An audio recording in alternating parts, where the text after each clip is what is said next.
Handang-handa na rin ang National Disaster Risk Reduction and Management Council para sa pagunita ng bansa sa undas. Mga rescue teams nakastandby na. Ang report mula kay Waywaya Macalma.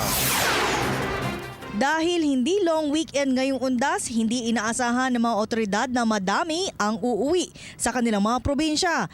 Ngunit nilinaw ng ahensya na handa sila at hindi kailangan mag-alala. We are not worried, we are prepared.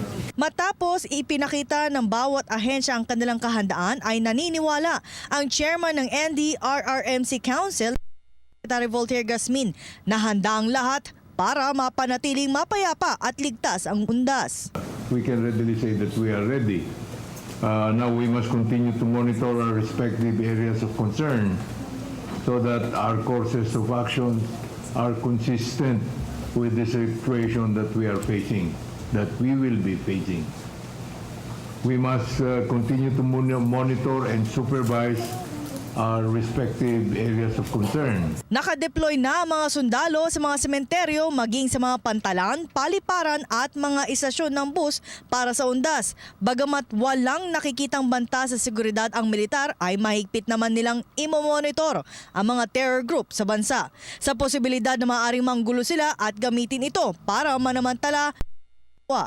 We ensure the readiness to support the Philippine National Police through the different Peace and Order Council, and we are continuously monitoring the threat groups who might take advantage of the situation in the different areas during the UNDAS. Our available assets are on alert just in case it would be needed by other agencies.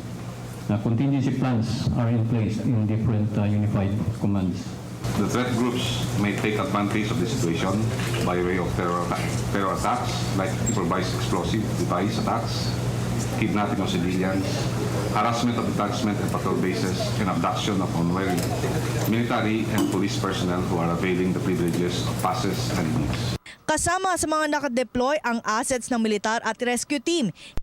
Ibang first aid personnel naman ang nakadeploy sa hanay ng Philippine Red Cross. Ang DOTC naman ay nagbigay ng dagdag na permits sa mga kumpanya ng bus at nagsagawa ng drug test sa lahat ng mga drivers para masiguro ligtas ang lahat ng mga biyahero. Sa ngayon ay mananatiling nasa blue alert ang National Disaster Risk Reduction Management Council dahil sa undas. Para sa Telebisyon ng Bayan, ako si Waywaya Macalma.